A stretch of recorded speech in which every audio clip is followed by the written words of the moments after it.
get up in the morning, I drink 20 ounces of water, I do 20 minutes of mobility, movement, and stretching every morning. Then I read for 20 minutes, something positive.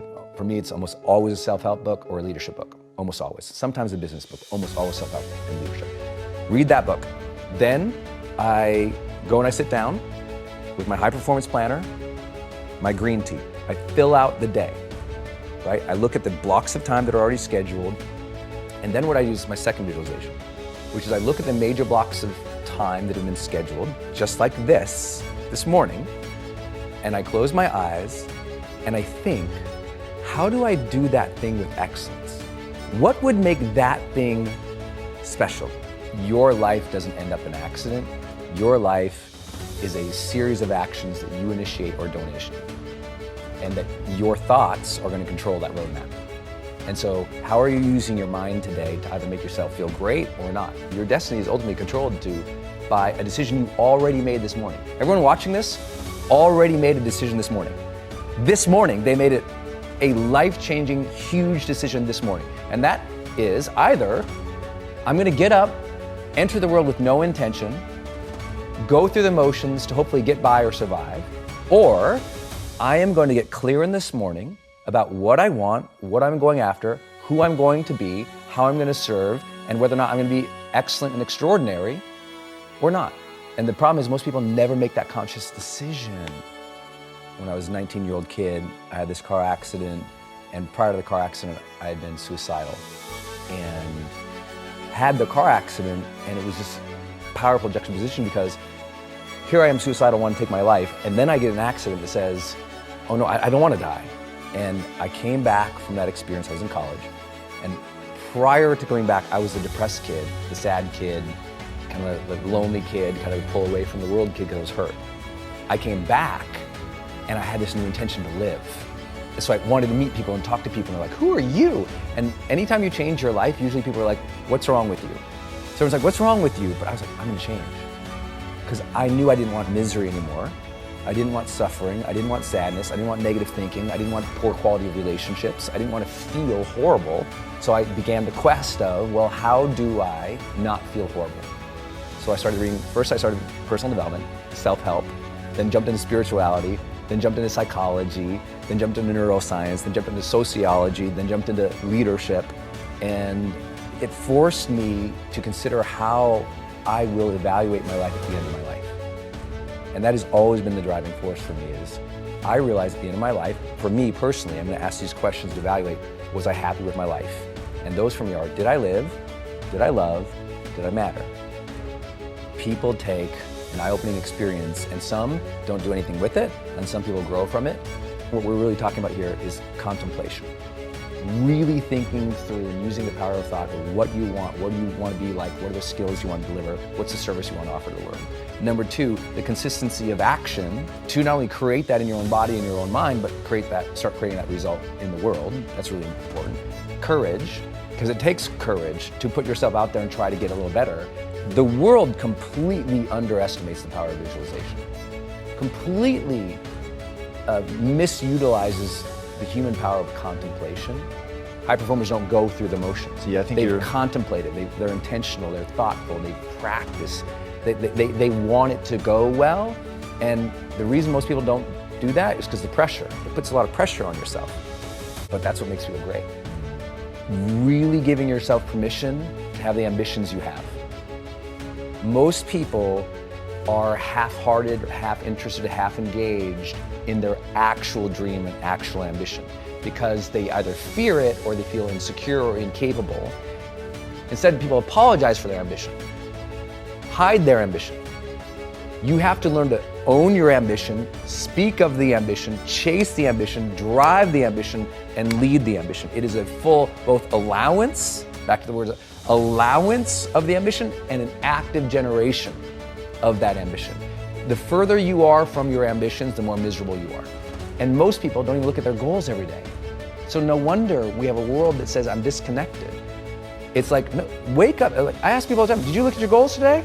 That's literally personal development 101 is have goals, look at them. Most people do not do that. I want you to not goals, I want you to deeply visualize, feel, sense, and talk about your ambitions way more. You have to have daily intention and habit tracking. You can't leave your personal development to randomness. And what most people do, they leave their personal growth to randomness, and so they're always in the land of mediocrity. You have to have that morning routine and that evening routine of evaluating where you are and where you want to go, and asking the hard questions of what is it about me that's not moving forward? What is it about me that I need to accept, love, care for, take care of, do a better job with? How do I treat other people so I can get ahead faster? What do I need to focus on? If you don't do that on a daily basis, you're going through the motions. And even if you're successful, imagine how much more successful you would be if you were way more intentional and you actually tracked your habits. We also have to allow ourselves and teach ourselves to flourish, feel satisfaction, feel joy. Make sure you teach yourself to generate the positive emotions. Because what happens is, if you don't teach yourself to generate the positive emotions as well, then what ends up happening is you burn out, or you become a cliche of the person who had it all and never felt fulfilled.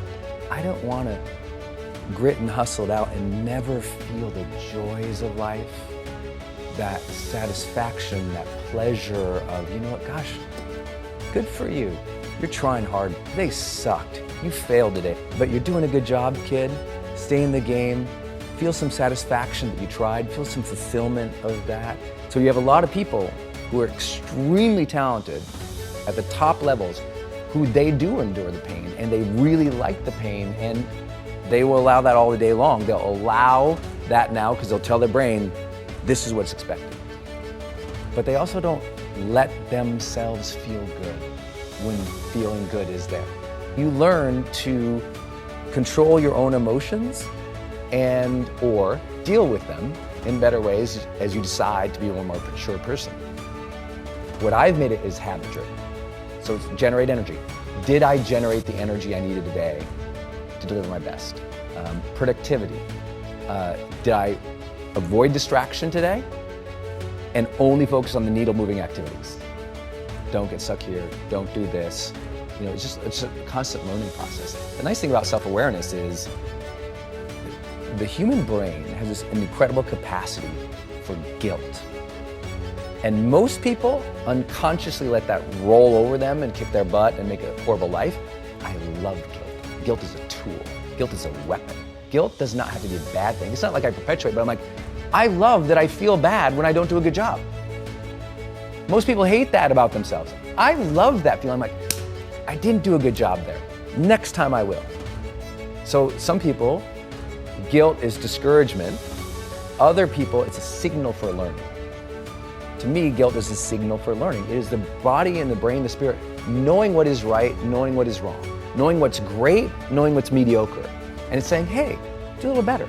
Now, if it's translated into a negative impulse, then some people call it guilt. But I'm totally cool with guilt. You know what? I think it's good that we feel bad when we do something that is below our standard or that's not right, because that impulse to go, I want to do that better.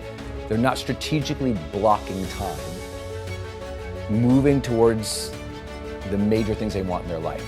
They won't say they're going through the motions, but the calendar reveals it. Like if I parachute in their life and I open up their calendar and there's nothing there, they can't possibly say they're living with purpose or intention. And that sounds so flippant to say, but I can't believe how many people, they're not planning their skill set development. They're not planning specific goal attainment on certain dates. So just like their calendar's completely empty and they're hoping it's gonna happen. I started setting personal challenges every month. At the beginning of each month, I do this whole thing where I holistically evaluate my life the first of every month. And it's like these 10 different categories in my life, you know, from emotional to relational to financial to career, mission, objectives, all these things. I go down that on the first of the month, just kind of a holistic viewpoint of my life. And then I set a personal challenge and a professional challenge. And I do that every month.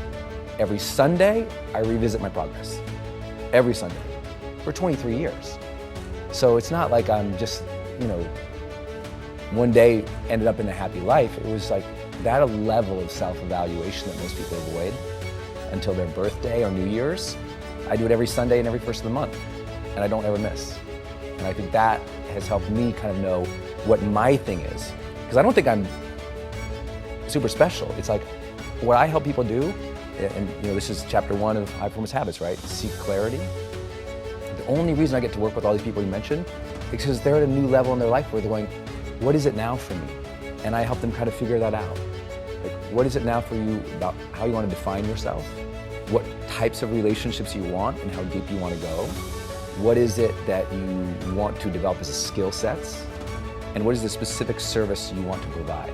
I think those who learn to endure hardship, struggle, challenge, difficulty, pain, grief, vulnerability, failure, regret. If you learn to do that, but you also don't, on the other side, learn to allow joy, fulfillment, satisfaction. Who do I want to be? What do I want my relationships to be like? Make the conscious decision about who you want to be each day and stay congruent with that.